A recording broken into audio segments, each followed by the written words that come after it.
This video is for students who are looking for a detailed explanation, breakdown, and modeling of the language of perspective tool. The readings used in this tutorial come from day 13 of Unit 3, but the ideas, concepts, and skills can be applied to any historical content. For a historian, being able to recognize and use the language of perspective is a very useful skill. It allows us to gain insight into not only the thoughts and ideas that a person or a group may have had, but also why they took the actions they did. Also, this can impact how we assess the accuracy, usefulness, and reliability of a source. And my own students find this very useful when they're assessing a source's bias. And also, like it says here in this last sentence, this is not only is going to help you identify perspective in readings that we do, but also provide you support in introducing perspective into your own writings and discussions. To start with, I always draw my students' attention to this first line. And before going through this process, we have to start by developing the historical context for what we're analyzing. And if you are using a source from the Passport to Social Studies curriculum, there is a brief context above each source. And at a minimum, this is a good starting point, but you'll probably need more to go on. You may either have to do some outside research on your own, or as in the model we're going to look at in this video, if the reading was part of a lesson, there were probably some sources included that would help you contextualize the people and moments of action that we're going to be considering. Once the large historical context is understood, now we can start looking at the perspective of this individual or group. And yes, it is possible to examine the perspective of a defined group, given that they share common beliefs. For instance, if we were looking at the perspective of a political party, there are going to be some variations that the individual members have. However, there are also going to be some common beliefs that most, if not all, the members share. So let's take a look at this tool. Over here, this is where we have a bank of aspects, which are characteristics, traits, or other identifiers that may be useful when we consider their perspective. And over here, we have the questions that accompany each one.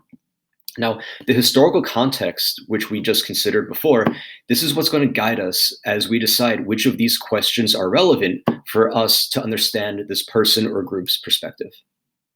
The middle boxes here contain banks of nouns, verbs, adverbs, and verb phrases that are commonly used when discussing perspective. And these definitely come in handy when you are writing about perspective, and you can put them into your writings to really strengthen it. And there are even some sentence starters here at the bottom in case you're having a hard time getting started. And also, you can keep an eye out for these words when you are doing a reading, because they will indicate to you that when they're used, this is an indicator that we are looking at the author's perspective. So let's do a model of this by looking at the readings and activities that are in day 13 of Unit 3, which you can see right here. And this lesson is about examining perspective in the historical context of the Gilded Age, specifically the captains of industry and the robber barons. Namely, we're going to be looking at Andrew Carnegie. The first activities, images, and readings of this lesson are designed to give you that context we mentioned earlier, which is a very important step to start with. And if you were doing this on your own, that would definitely be the first thing you should do. So if you'd like, pause this video and come back after you have the background readings done and the guiding questions also are completed. Okay, so now that you have that done, I'm going to go ahead to this slide where this talks about our task. And we can see right here that we're to use the language of perspective and information in this text we're about to read and evidence from the things we just read to write a narrative paragraph about the accumulation of wealth during the later period of the Industrial Revolution. And as we read this text that's coming up, let's look for these components that are from the language of perspective tool. And as we read it, we're going to annotate it and kind of follow this color scheme. So let's look at this reading. And here it is. And in this first sentence, I'm already seeing some words and phrases that definitely inform us of Carnegie's perspective, such as being born to penniless parents. And I'm going to go ahead and highlight that in this blue color because I definitely think these aspects inform us of his perspective. And if we flip back to the tool here, I think that being born to penniless parents definitely informs us of his perspective and the class he was born into. Going back to this first sentence, came to this country at age 12. I'm also going to highlight that in blue. And we can see here back in the tool, that informs us of his age and his ethnicity, and I guess technically his geographic location, and also his nationality. And at this point, pause the video and read the rest of this excerpt and see if you can identify the rest of the components of the language of perspective tool.